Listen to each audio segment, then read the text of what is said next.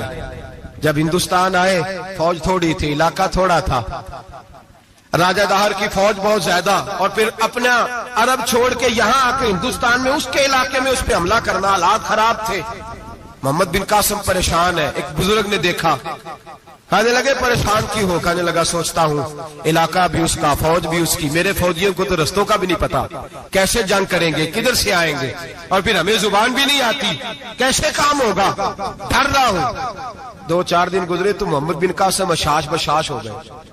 وہ بزرگ کہنے لگے خیر ہے، بڑے مطمئن ہو گئے ہو؟ کہنے لگے بس راجہ دہر ہم سے مقابلہ نہیں کر سکتا، راجہ دہر ہمارے مقابلے میں کھڑا نہیں ہو سکتا، وہ گرا کے گرا، وہ لڑکھڑایا کے لڑکھڑایا، ریزہ ریزہ ہو جائے گا۔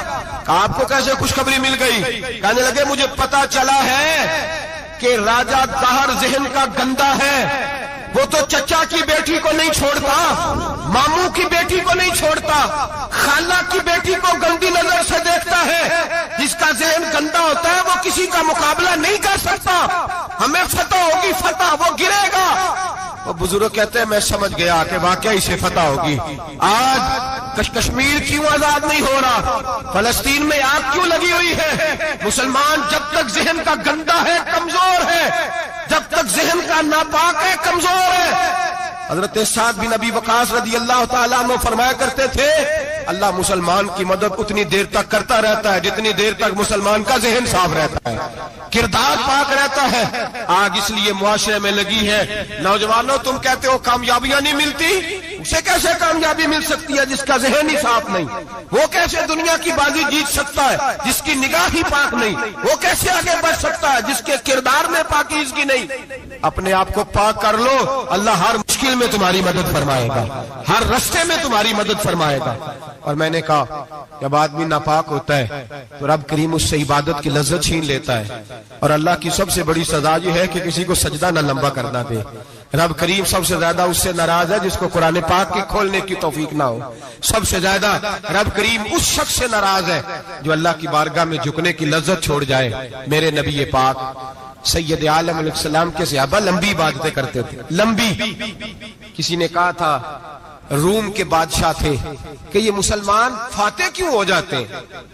تو اس نے کہا میں نے مولا علی کے زمانے میں جاسوسی کرائی تھی، پتا کیا تھا کہ ہر میدان میں کامیاب کیوں ہوتے ہیں۔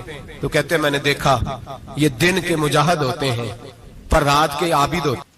اب آگے بڑھتے ہیں۔ قرآن مجید نے سورہ نور کی آیت نمبر 30 میں کہا کہ کل للمؤمنین یغضوا من ابصارہم، فرمایا کہ اے محبوب علیہ السلام مومن مردوں سے کہہ دو کہ اپنی نظریں جھکا کے رکھیں، اپنی نظریں۔ اور اگلی آیت میں فرمایا وَقُلْ لِلْمُؤْمِنَاتِ يَغْضُضْنَ مِنْ أَبْصَارِهِنَّ، فرمایا کہ اے محبوب مومن عورتوں سے بھی کہہ دو کہ اپنی نظریں جھکا۔ مرد بھی اپنی نظر جھکا کے رکھے گا عورت کی طرف، لیکن یہ ساری پابندی صرف مرد پر نہیں، عورت بھی غیر محرم کا چہرہ نہیں دیکھے گی، اس پر بھی اسی طرح نظر جھکانے کا حکم ہے جس طرح کے وہ ہر دکاندار کو بھائی جان کہہ کے گفتگو کرنے کی اس کو بھی اجازت نہیں ہے کہ وہ بھی وہ سمجھے کہ پابندی تو مرد نے کرنی تھی، میں نے تھوڑی کرنی تھی۔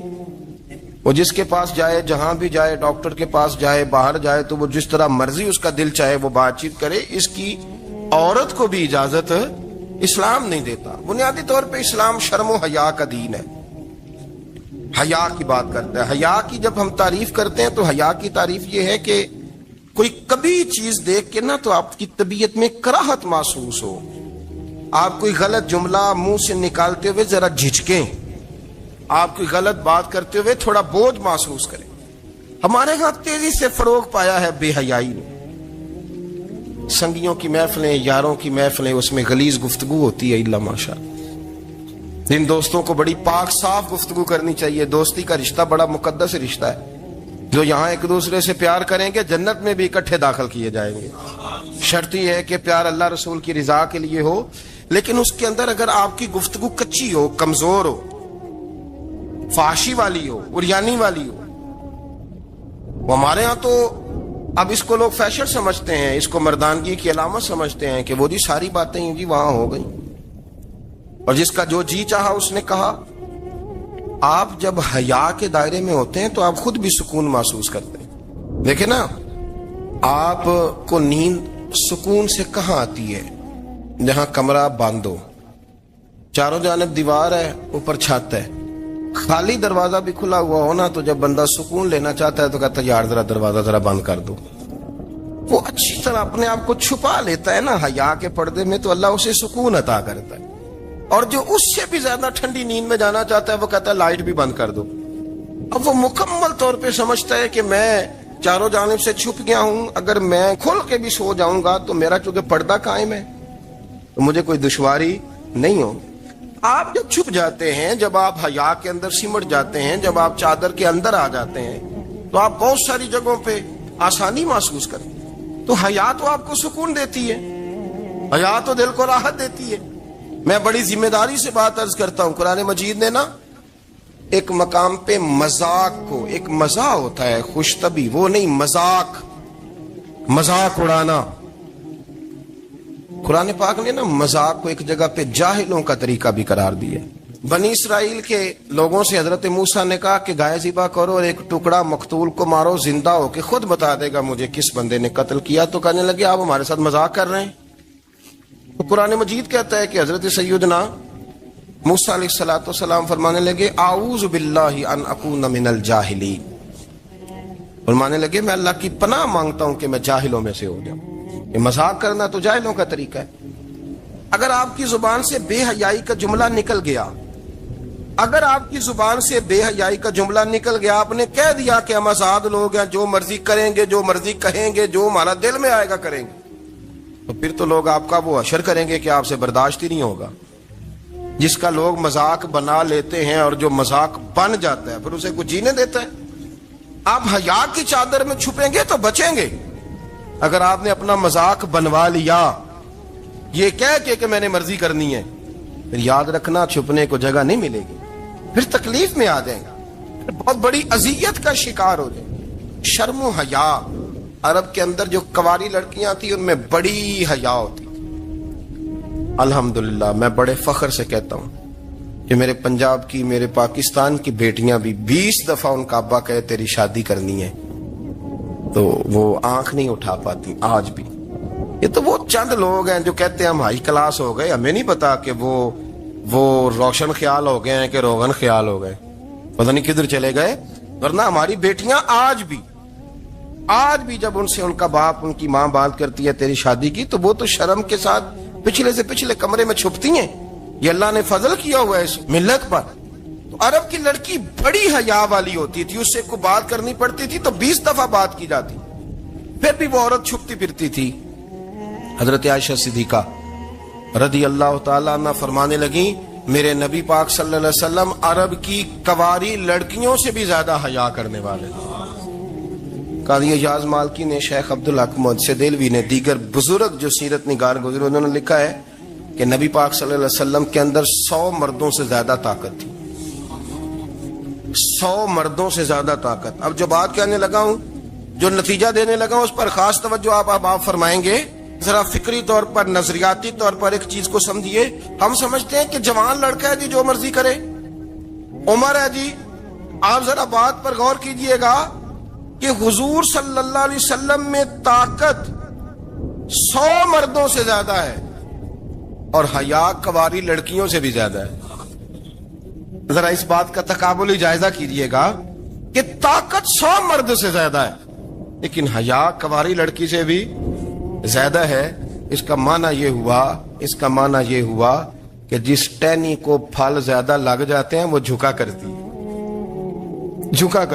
تو حیا تو حسن ہے، حیا تو آپ کو پاک صاف کرے گا، حیا تو آپ کو نرالا کرے گا، انوکھا کرے گا۔ وہ ہمارے ایک دانشور ہے، تم نے مضمون لکھا، کئی باتیں بڑی پسند آتی ہیں۔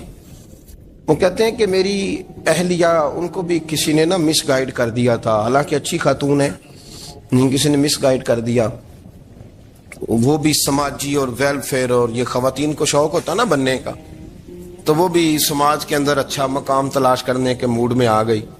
تو کہیں ایک دن جانا تھا تو بڑی بن سنور کے میرے ساتھ وہ گاڑی میں بیٹھ گئی. تو میں گاڑی میں, عورتوں کو یہ بھی مسئلہ ہوتا ہے نا کہ ہماری تعریف کرو, تو کئی دفعہ بعض مردوں بیچاروں کو جھوٹ بولنا پڑتا ہے, وہ زبردستی کراتی ہیں نا جی. اس میں گنجائش بھی دی ہے شریعت نے گنجائش دی ہے کہ کبھی بیوی کو راضی کرنے کے لیے خلاف واقعہ بات کرنی پڑے تو کر لینی چاہیے. تو وہ کراتی بھی ہیں. 3 موقع پر خلاف واقعہ بات کرنے کی اجازت ہے. واقعہ کے خلاف بھی آپ بات کر سکتے ہیں. جنگ کے موقع پر 2 لوگوں کو صلح کرانے کے لیے اور بیوی کو راضی کرنے کے لیے کر لیں کوئی ایسی بات, بے شک اپنی طبیعت پہ جبر کر کے کر لیں, گنجائش ہے, اجازت ہے. وہ کہتے ہیں جب وہ گاڑی میں میرے ساتھ بیٹھی بن سنور کے, وہ تقاضا کرنے لگی کہ میں نے مطلب بڑے اچھے کپڑے پہنے ہیں پر آپ نے توجہ نہیں کرائی. وہ سیاںا بندہ تھا, وہ چاہ رہا تھا کہ میری خاتون سمجھ جائیں. وہ کہتے ہیں مجھے پتا تھا کہ بیچاری مس گائیڈ ہو گئی ہے, دل کی بڑی اچھی ہے, سیاਣੀ ہے, لیکن اس کو نا کچھ خواتین نے, کچھ لوگوں نے مل کے اس کو ذہن غلط کر دیا ہے کہ سماج میں نکلو, باہر جاؤ, کام کرو, فلاں کرو, اپنی مرضی سے جیو. تو میرے ساتھ گاڑی میں بیٹھی کہیں جانے کے لیے, تو مجھ سے کہنے لگی کہ آپ نے میری طرف توجہ ہی نہیں کی, آپ نے کوئی ذکر ہی نہیں کیا کہ میں کیسی لگ رہی ہوں. تو وہ کہتے ہیں میں نے اسے کہا کہ اگر تو ناراض نہ ہو تو پھر میں صحیح والی تعریف کر دوں. تو اس نے کہا کہ آپ کر دیں. تو کہتے ہیں میں نے درد سے اور خلوص سے اپنی بیوی سے کہا, خلوص کے ساتھ. میں نے کہا میں تو روز گھر ہوتا ہوں, روز شام کو گھر ہوتا ہوں, اگر تو میرے لیے تیار ہوتی تو میں تیری تعریف کرتا, لیکن آج تو باہر جانے کے لیے تیار ہوئی, تو پھر ان سے تعریف کی امید رکھ جن کے لیے تو نے تیاری کی ہے. میرے لیے تیاری کرتی تو میں تو ہر شام تیرے پاس ہوتا ہوں. کہتے وہ میرے لفظوں میں درد تھا تو وہ بھی رو پڑی. تو کہنے لگی آپ گاڑی روک دیں, مجھے باہر جا کے کسی کو راضی نہیں کرنا, میں نے اسے راضی کرنا ہے جس کو رب کریم نے میرا شوہر بنایا اور میرے لیے منتخب کیا ہے میرے ماں باپ کو. میں واپس لوٹتی ہوں. یہ ایک پہلو ہے سلگتا ہوا, اس کو سمجھا جائے. رسول کریم صلی اللہ علیہ وسلم عرب کی کواری لڑکیوں سے زیادہ حیا والے تھے, کواری لڑکیوں سے زیادہ حضور حیا فرمایا کرتے تھے. جب خانہ کعبہ کی مکہ شریف میں تعمیر ہو رہی تھی نا, اہل عرب اس کو تعمیر کر رہے تھے, تو نبی پاک صلی اللہ علیہ وسلم اپنے چچا حضرت عباس کے ساتھ خانہ کعبہ کی تعریف میں مصروف تھے. تو عرب کے لوگ چونکہ لمبا کرتا پہنتے تھے پیروں تک, تو نیچے اگر کسی وقت کوئی چیز نہیں بھی ہوتی تھی تو کسی کو وہ نظر نہیں آتی تھی, چونکہ پردہ رہتا تھا, لمبا کرتا پہنا ہوا ہوتا تھا. تو جب بچے, سرکار کی عمر مبارک بھی ابھی تھوڑی تھی, تو اس طرح بچے جب نکلتے تو وہ کئی دفعہ اپنی تہمت اتار دیتے نیچے سے, اور کوئی مزدوری کرنے لگتے تو 3-4 طے کر کے نا تہمت کی کندھے پہ رکھ لیتے. جس طرح کبھی دیہاتوں میں لوگ کپڑا سر پہ رکھتے تھے کہ اوپر اگر کوئی وزنی چیز رکھیں گے تو وہ تکلیف نہیں دے گی. نبی پاک صلی اللہ علیہ وسلم بھی سب لوگوں کے ساتھ خانہ کعبہ کی تعمیر میں شامل تھے. تو حضرت عباس رضی اللہ تعالیٰ عنہ نے کہا حضور سے, ابھی اعلان نبوت بھی نہیں فرمایا تھا, بھتیجے آپ بھی تامد اتاریے, یہ صحیح مسلم میں حدیث موجود, اور اس کو کندھے پہ رکھ لیجیے, آپ اینٹیں اٹھا کے لا رہے ہیں تو ذرا آپ کو تکلیف نہیں ہوگی. تو سرکار دو عالم صلی اللہ علیہ وسلم سے یہ بات کہی, اور پھر جلدی سے حضور کی تہمت کو نکال کے نا, حالانکہ لمبا کرتا پہنا ہوا ہے, تو وہ جیسے ہی ان کے کندھے پہ رکھا اینٹیں رکھنے کے لیے, تو سرکار تو زمین پہ گر گئے, بے ہوش ہو گئے, آنکھیں آسمان کی طرف, اور پھر حضور پکار رہے ہیں آزاری آزاری آزاری, میرا تامت دے دو, میرا تامت دے دو. کبھی کوئی شخص اس وجہ سے بھی بے ہوش ہوا ہے کہ میرے وجود سے کپڑا اتر گیا ہے, حالانکہ سرکار پر وہ بے ہوشی بھی نبی پاک کا وہ جو غلبہ ہے نا شرم و حیا کا, اس کی وجہ سے ہوا. ورنہ تو حضور فرماتے ہیں کہ میری آنکھیں سو جاتی ہیں, دل تو میرا اس عالم میں بھی جاگتا رہتا ہے. تو سرکار زمین پہ تشریف لے آئے, آنکھیں میرا تامت دے دو, میرا تامت دے دو. تو جلدی سے انہوں نے تامت دیا تو حضور نے باندھ لیا. پھر طبیعت مبارک میں تسلی ہوئی.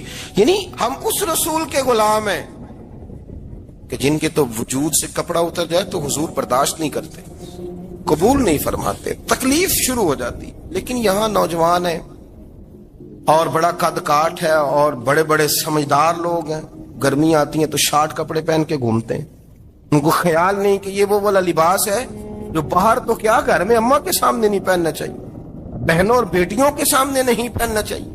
آپ کی گفتگو میں شرم و حیا ہو, آپ کے لب و لہجے کے اندر حسن ہو. آپ کو پتہ ہے نبی پاک صلی اللہ علیہ وسلم نے فرمایا میری امت میں سب سے زیادہ حیا کرنے والے عثمان غنی ہیں. عثمان غنی سب سے زیادہ حیا کرنے والے. آپ فرمایا کرتے تھے جب سے حضور کا چہرہ دیکھا ہے میں نے کبھی اپنی شرمگاہ بھی نہیں دیکھی, میں نے آنکھوں کا وضو نہیں توڑا, اور جب سے حضور کے دست مبارک میں نے بیعت کے لیے سیدھا ہاتھ بڑھایا تو پھر سیدھا ہاتھ میں نے کبھی گندگی کو نہیں لگایا. حیات.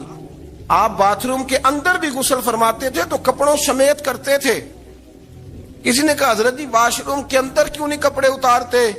آپ فرمانے لگے باہر بندوں سے حیا کرتا ہوں, اندر جاتا ہوں تو رب سے حیا آنی شروع ہو جاتی, وہ تو دیکھ رہا ہے نا. تو میں جو بات آپ کی خدمت میں عرض کرنا چاہتا ہوں اس کو آپ سمجھیے گا میرے عزیز, کہ شرم والا مزاج, گفتگو بھی شرم والی, آنکھیں بھی شرم والی, لباس بھی شرم والا, دوستی یاری بھی شرم والی, بہت ساری ایسی باتیں. دیکھیں نا آپ ذرا, میں نے کہا کہ باتوں کو سن کے گزر نہ جایا کریں, اس کی گہرائی پر غور کریں. حضور علم کا سمندر ہے, سرکار سے زیادہ علم دنیا میں کسی کے پاس موجود نہیں ہے, اور صحابہ کو موقع ملا ہوا اس سمندر سے فیض لینے کا.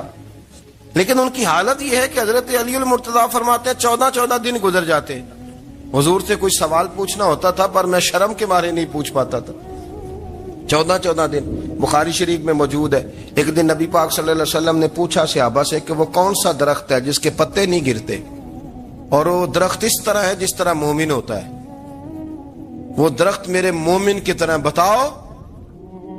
حضرت عبداللہ ابن عمر فرماتے مجھے پتا تھا کہ وہ کھجور کا درخت ہے, لیکن چونکہ ابو بکر صدیق بھی بیٹھے ہیں, عمر فاروق بھی بیٹھے ہیں, مولا علی بھی بیٹھے ہیں, عثمان غنی بھی بیٹھے ہیں, اتنے جید لوگ بیٹھے ہیں, تو مجھے حیا آتی تھی کہ میں کیوں جواب دوں.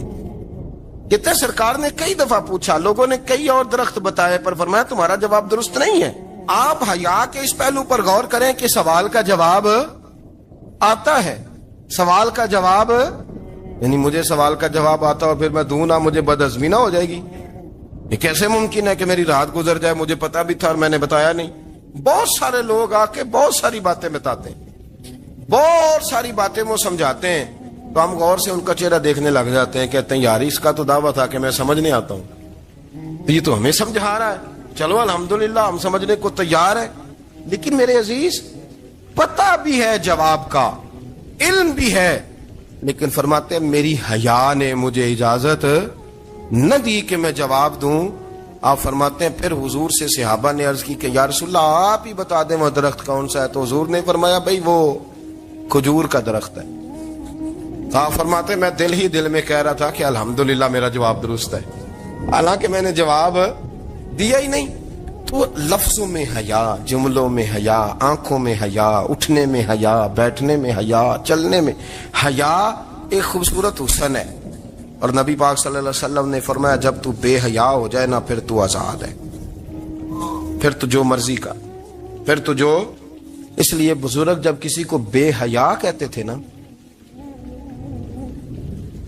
اللہ اکبر, اور جب کسی کو کہتے تھے نا یہ بے حیا ہے تو لوگ سمجھتے تھے کہ کوئی ہلکی سی بات کر دی, لیکن ان کا معنی یہ ہوتا تھا کہ بس بھئی اب اس کے ساتھ کوئی کلام کرنے کی ضرورت ہے, اس کو اب اصلاح کی ضرورت نہیں, یہ بے حیا ہے. کیا معنی کہ اب یہ جو اس کے دل میں آئے گا وہ کرے گا, جو اس کی طبیعت چاہے گی وہ کرے گا, اب یہ کسی پہلو بھی قابو آنے کو تیار, بے حیا ہو گیا.